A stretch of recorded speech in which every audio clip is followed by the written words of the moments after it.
I've gotten a lot of requests to react to many popular hair transplant videos and give my opinion on them. And we're going to do just that today.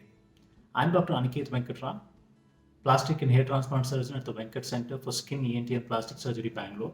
And today, I'll be reacting to why Istanbul is the place to get your hair back, a video by Bloomberg Quick Take.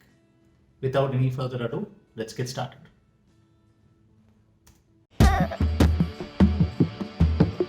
This is arguably the most popular place to come if you want your hair back.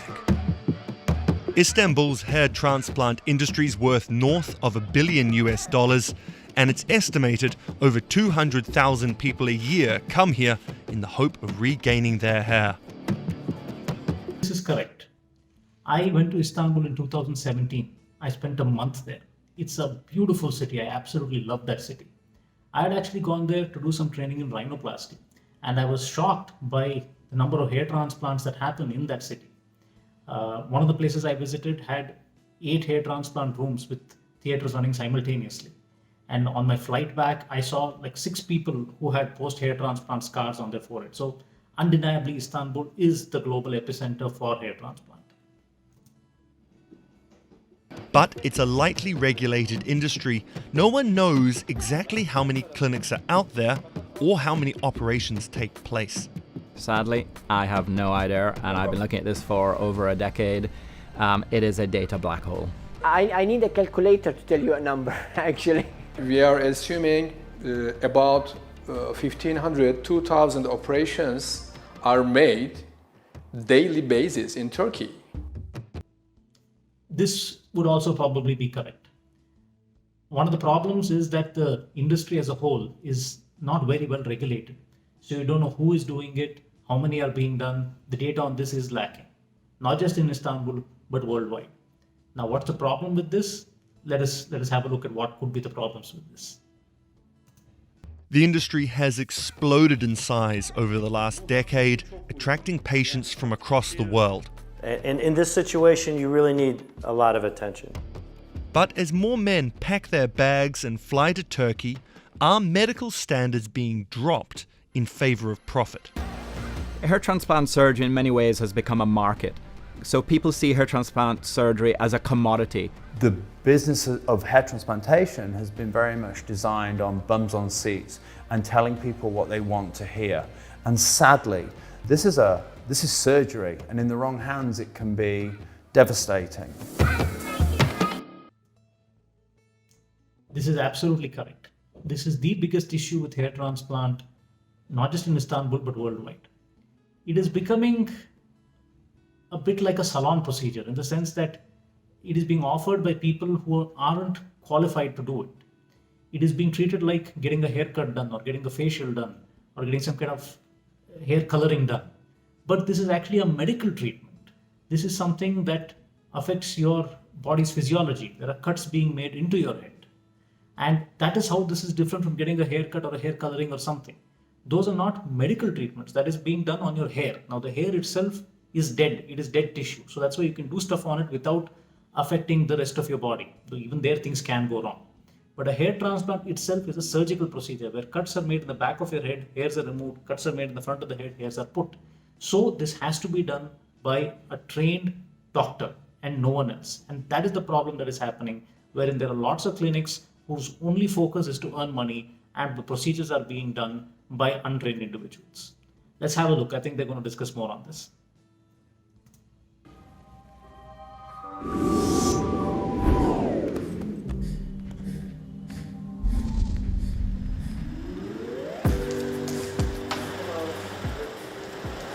Hello, my friend. You're making a video?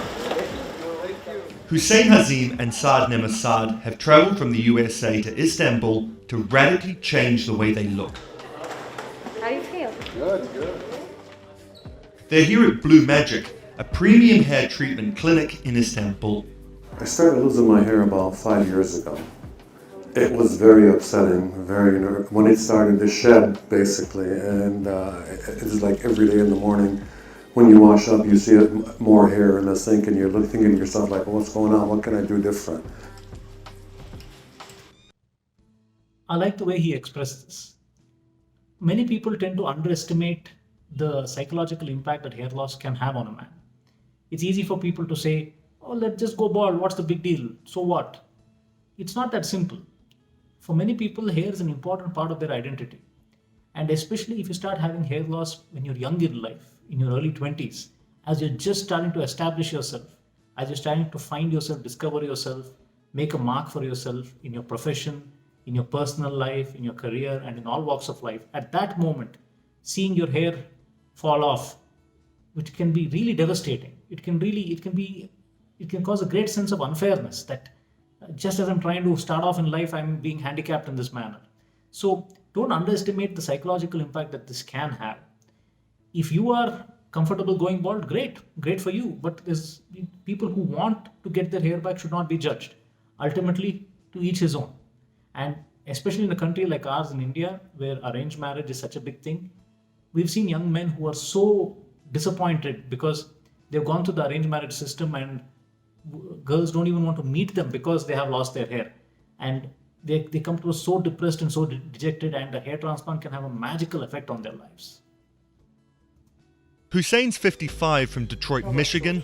His friends from Scottsdale, Arizona. Yeah, most of them, they seem to be black.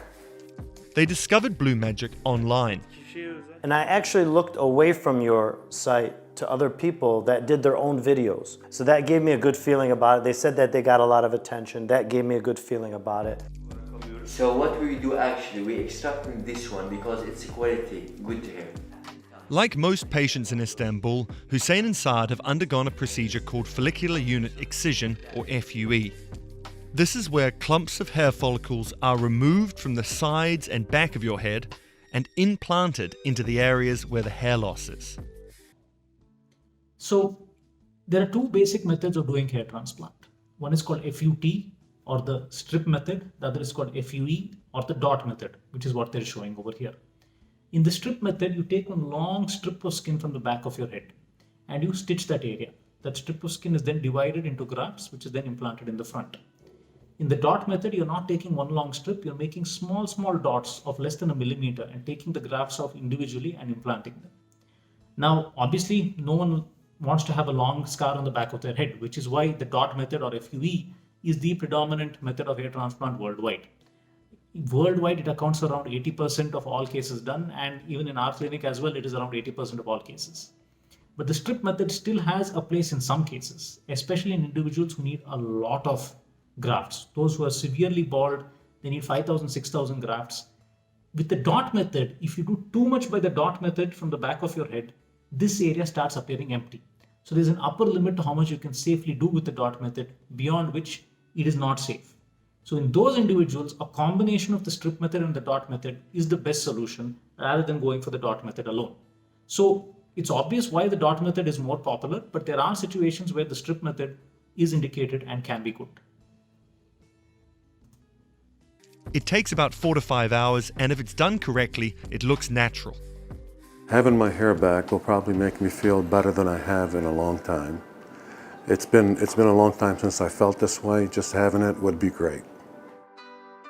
So one point I want to make over here is, in hair transplant surgery, the total amount of hair on your head is not really changing. We cannot manufacture hair out of nothing. The idea is that this donor area in the back of the head is permanent. Hair doesn't fall over here. And also there is more hair here than required. If you take some hair from here, this area will still look the same. So the idea is you take hair from the back and put it in the front. You're rearranging the hair on your head. The key is not to remove too much hair from the back and make the back look empty, and to arrange the hair in the front so that it looks full. So this is the idea of cosmetic density. We can never recreate the density that existed before hair fall, but we can make the head look full and look natural. With their luxury offices and clinics, Blue Magic are at the expensive end of the spectrum. But even with the hotel and translator included, clients can expect to spend around $4,000 to $5,000 for the treatment. That's typically half the price you'd pay in the USA, UK or EU. This is correct. And this is why there are so many patients flying to Istanbul for their treatment. Now, the thing is that in India, the cost of hair transplant is even lower than in Istanbul. this is just because things are a lot cheaper over here, materials are a lot cheaper. He mentioned that a hair transplant surgery in Istanbul might be around $4,000 to $5,000. In India, you can get it anywhere from $500 to around $2,000. You have people doing it at dirt cheap rates, which can be around $500. And probably the average, I would say, would be around $1,000 to $2,000. The cost of the surgery depends on the extent of baldness, on how many grafts is needed. You look like a buckethead. Hussein and Saad are heading back to the States happy customers, hoping that their days of hat wearing are behind them. Thanks, guys. Appreciate it. All of you, I really do appreciate it.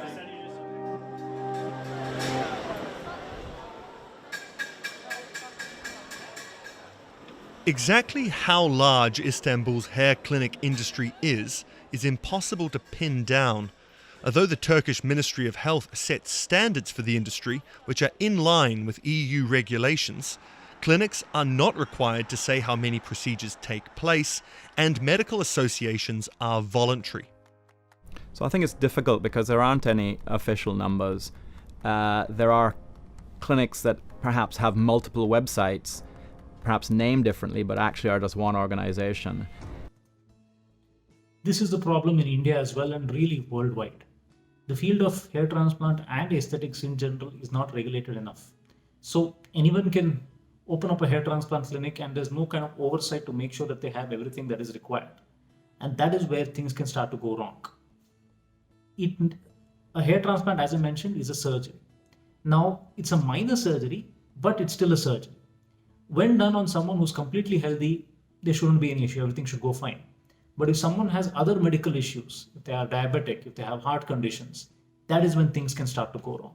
So you might have heard some stories of a death that happens from a hair transplant. It isn't the hair transplant itself that causes the death. It can be one of two things. One is if the patient has any medical condition, in which case any procedure on him will be risky, but if this is not found out. So at our clinic, we always investigate the patient for all possible medical comorbidities before undertaking a procedure. Second is having emergency backups. This being a surgery, you need to be prepared for every eventuality. And in a medical clinic such as ours, you will have doctors trained in emergency procedures, you have all emergency medications, everything on hand in case of an adverse reaction.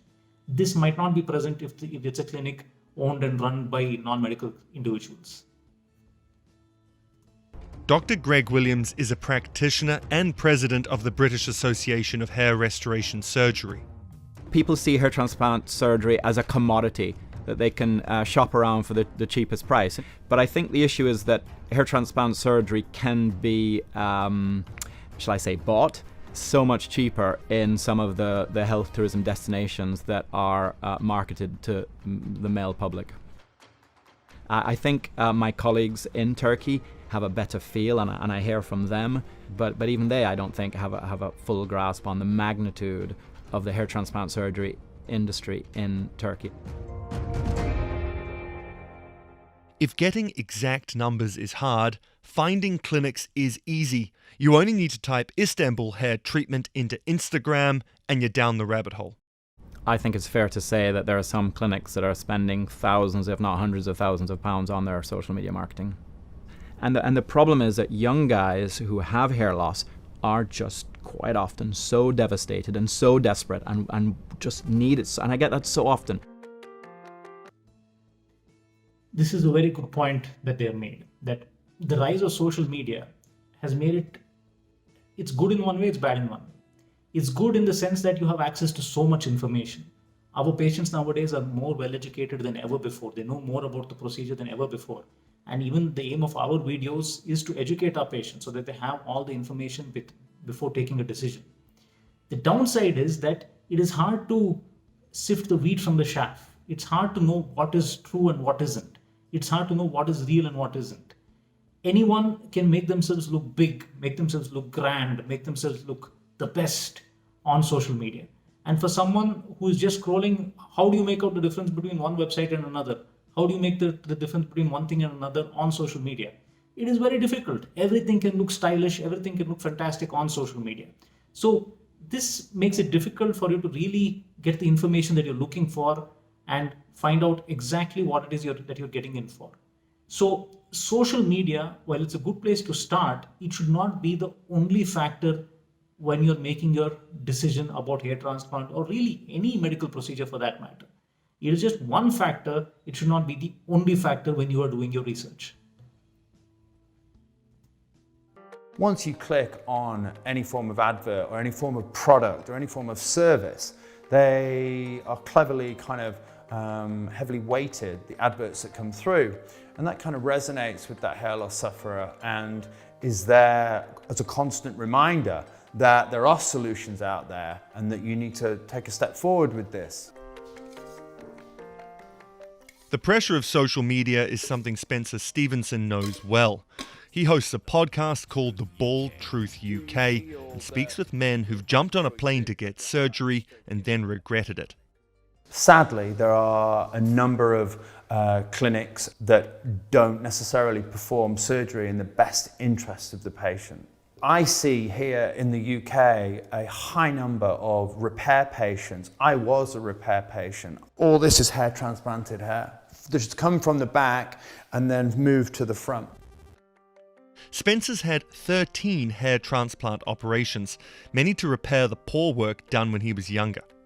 The first procedure that I had done was relatively small, but it was done with a strip via the strip procedure, and it ended up being mini and micro grafts in the hairline. So it looked like a hair transplant. It didn't look like a natural head of hair, which then meant that I had to continue to find a way to resolve that and make it much more natural. Frighteningly, I see it a great deal that people have a knee-jerk reaction. They see an advert, they see an affordable price, and they're so desperate and they are so vulnerable that they feel that it's a solution to all their problems and that it can be fixed very quickly, and they are on a flight out of here. So a couple of things. 13 procedures for hair is a very high number. I'm sure this man probably had a bad result the first time around, and so he had to undergo many things to fix it. So this again goes to show that you really need to do your research before you decide where to get your hair transplant done. It should not be just what you see on social media or just what is the cheapest procedure available.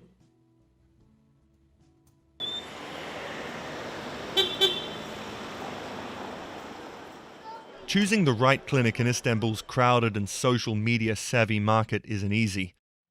There's many clinics which offer surgery for less than $2,000 with little to no medical oversight. When the doctor will give us the confirmation that everything is fine. Hazim Atel runs Blue Magic's medical teams, and he argues only a fraction of the city's clinics prioritize medical care over profit. 350 clinics, I can tell maybe 10% of them, they do this job in medical way. They focus on the medical side. And the rest, it's a business. It's a job. It's a work, okay? Because there are some clinics, they were making daily up to 50 operations, daily, okay? So he again reiterated the fact that I said earlier, that this is a medical procedure. It is not purely a cosmetic procedure. So things have to be done in a certain manner. Now, what did he mean by prioritizing it in the medical side of it? This means that doing what is the best for the patient. We get many patients who come looking for hair transplant for whom we don't do hair transplant, because at that point of time, hair transplant is not what is best for them. Remember, you are not looking to get a hair transplant. You are looking to treat your baldness. And what treatment that require can be different things. It's usually a combination of medical treatment, procedures such as PRP, and surgery like hair transplant. So which of these is needed can vary from person to person. Someone with very early hair fall might require only medications. Someone with late procedures might require only hair transplants, and some might require a combination of both.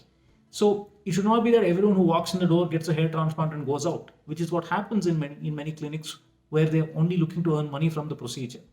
That patient needs to be advised on what is best for him. This conveyor belt approach relies on one of the most controversial elements of the hair transplant sector, the use of technicians.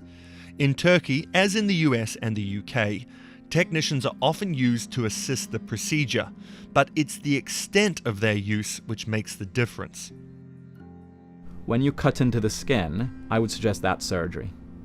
And that should be done by a doctor who is part of has a governing body to whom they are responsible to keep their license. And in a lot of health tourism destinations, that's not what happens. That step is delegated to non-doctors. Now, a lot of doctors in these clinics will justify that by saying, well, these non-doctors are trained, they're technicians, they're very good at the job. A lot of doctors will say the technicians are better than they themselves, the doctor. That does not make it right. That does not make it ethical. And in some countries, that does not make it legal.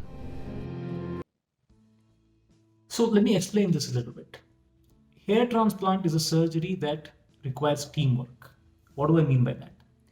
In hair transplant, let's say an average hair transplant might be around 2,000 to 2,500 grafts. This means that 2,500 holes have to be made in the front, 2,500 grafts have to be harvested, 2,500 grafts have to be implanted.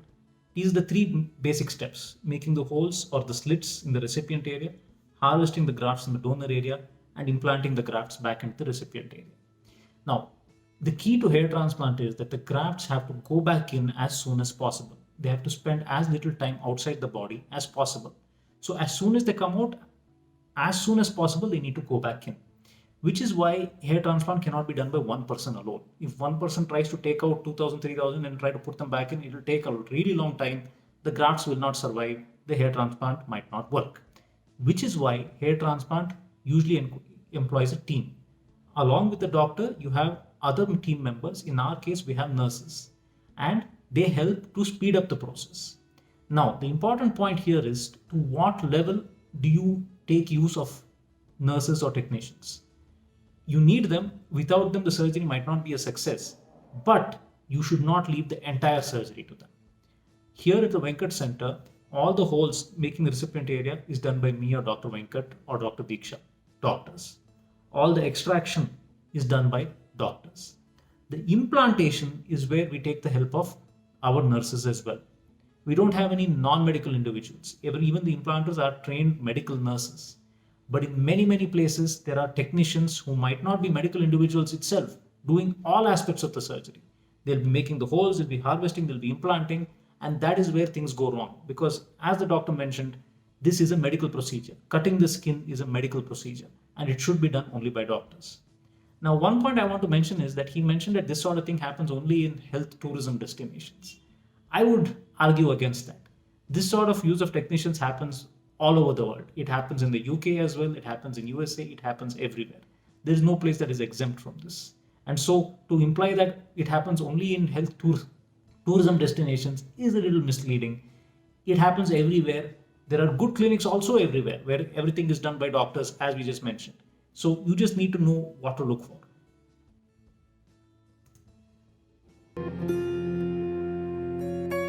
The technician model is one of the biggest factors in helping to drive down the price of surgery. A doctor oversees the work, a technician does it. If you are requiring this, like you want a doctor to do it from A to Z, this will cost you a lot of money because you are requesting a private doctor to be from A to Z with you. So the cost, of course, will be too much high. So that's why technicians are needed. Technicians these days, with the experience they are having, they are reaching they are doing an amazing work actually. So again, the main requirement for technicians isn't that it will be more expensive if a doctor is there. I'm there throughout the procedure, but you need to keep the time down so that the procedure is a success. The grafts cannot be outside the body for too long. So that is where you require multiple people to be able to put the grafts back in. Operating room is ready for tomorrow's patient. Dr. Kayan Sayanoglu is one of 3 fellows of the International Society of Hair Restoration Surgery in Istanbul. He, like everyone else, uses technicians, but he does the incisions and extractions himself. It is. So this is again similar to what we do. We do all the incisions and extractions ourselves, and we are also members of the International Society for Hair Restoration Surgery. The ISHRS, being a member of ISHRS is not an easy thing. If someone's a member, you know that they have gone through a lot of training and a lot of steps required to become a member. So seeing if someone's a member of ISHRS is a good way to make sure that the clinic is qualified to do hair transplant surgery. A competition between this kind of technician clinics and these kind of companies, yeah, they may compete. I don't think there's a big competition between doctors. There's a competition between technician clinics. Dr. Sayanoglu, like the other clinics we've spoken to, believes it's time the sector was regulated, but he's got concerns. When you put big restrictions and regulations, sector will go illegal way. So it is not easy to regulate, but it has to be regulated because it's about life. I mean, you are doing a procedure on human. There should be some regulation on this, even in India. It is lacking. There is also something known as ghost surgeons, wherein the clinic will say that there is a doctor, but you don't see him, you don't hear from him. Sometimes you just see him on the morning of the surgery and then you don't see him again. These are all red flags. Whenever you look for a clinic, make sure you know who the doctor is. If the website doesn't tell you who the doctor is, that's a red flag. Make sure you meet the doctor who is going to do your surgery. And make sure that the doctor is there before, during, and after the surgery. These are all things to make sure that the whole thing was done in a proper manner. The most at-risk group are young men who rush to get the operation done by clinics who are only too happy to take their business. And when they have their transplant, quite often it will be done to a design that they've requested, which is low, youthful, rounded, squared off temples, and it may look good for a couple of years. But when they reach 30, 40, 50, 60, and they've lost a lot more hair, that's going to be their permanent hairline, because those hairs don't deteriorate. When they're taken from the sides and the back of the head and transplanted, they're there for the duration. Now, what I do think is going to happen in 5, 10, 15, 20 years' time is I think we're going to see an absolute epidemic of men who had aggressive hairlines transplanted when they were young. By aggressive, I mean low and quite rounded, and then go on to lose significant amounts of hairs to start to look like their balding fathers and grandfathers, which is what they wanted to avoid happening by having a transplant without realizing that the transplant's not going to stop that happening. This is a very good point. In hair transplant, it's not just that we give the patient whatever he asks for. A good surgeon with experience will know how to make a hair transplant look natural, not just now, but many years into the future. How do you prevent a hair transplant from looking fake? It can look fake if the hairline is very low, if it is very straight, and if it is very rounded on the sides. A natural male hairline recedes with age. So if something's very low, it might look okay in your 20s, but it'll look fake in your 30s, 40s, and 50s. So it should not be too low. It should be a little irregular because a natural hairline is irregular. And most importantly, this angle is important in the side. It should not be round, it should be an angle, because that's the difference between a man and a woman. In many hair transplant clinics run by technicians, the technician might actually do a good job of harvesting and implanting, the hair might grow, but they might not be aware of this fact. And it might look good immediately, but it'll look bad in the long run. So a doctor will know, who's experienced in hair transplant, will know how to make something look natural for the long term. The second part of this is planning for the future. As the doctor mentioned, hair transplant does not stop the other hair on your head from falling. That requires medical treatment. This is why I said that the treatment for hair loss is a combination of medication and a transplant. So if you put a very low and aggressive hairline now and use your autografts here, and then later on you lose some more hair here, if you've used up all the grafts to the front, you might not have any grafts left to transplant the back. So that is what he mentioned, that in a few years' time, you can have people roaming around with hair in the front and it is very low, but they're bald back here, and that'll look very weird. This happens because someone does not know what they're doing and they don't understand the process of hair fall as a whole. They're just looking at just doing a transplant, earning some money, sending the patient out. Which is why, again, you need to do your research and find someone who knows what they're doing. From a man point of view, when you start to lose your hair, you are very isolated. and it is very easy to become very consumed by hair loss and seeking a resolve for that. And because of the nature of the internet and the nature of social media, the information is aplenty out there, but the accurate information isn't aplenty, and we need to make sure that people find those resources to get the right decisions made. The messages are, do your homework, do your research. Just don't make rash decisions. And if you are a proper candidate for hair transplant, I recommend hair transplant to everyone. But everybody who look for a solution for hair loss has to do their homework very well, and they have to find the right doctor and right place everywhere. Absolutely correct. The take-home message of this video is do your research. It's not that Istanbul is bad, India is bad, USA is bad. There are good people and bad people everywhere. There are people doing it the right way everywhere. There are people doing it the wrong way everywhere. And with social media, it is difficult to tell them apart. So the solution is do your research.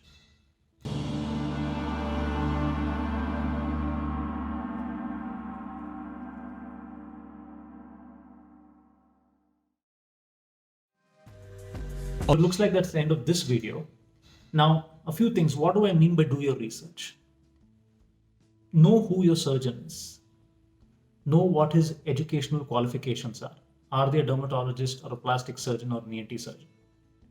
Know what's their hair transplant background. How many hair transplants they have done. Do they do hair transplants regularly? See what their results are. Then see if they're very aggressive in pushing hair transplant on you. It should, like I said, this is a treatment for hair fall. It requires other treatments such as medication, PRP, whatever. Make sure that your surgeon is there before, during, and after. If you want to clarify with your doctor, are you going to be the one making the holes and doing the extraction? Go ahead and ask that question. It is perfectly your right to. Go into this surgery knowing exactly what you are getting in for. Do not rush. Do not get swayed by social media alone. Do not look for the cheapest option out there. If you do all these things, you can have a very good hair transplant result. And when done correctly, hair transplant is a wonderful surgery for restoring someone's confidence and their life. I hope this video was beneficial to you. If you would like to see more such reaction videos and you have suggestions on what you want me to react to, let us know in the comments. Do subscribe to our channel, ring the bell icon for new notifications. If you need to get in touch with us, our information will be coming on the screen shortly. Thank you. Have a great day.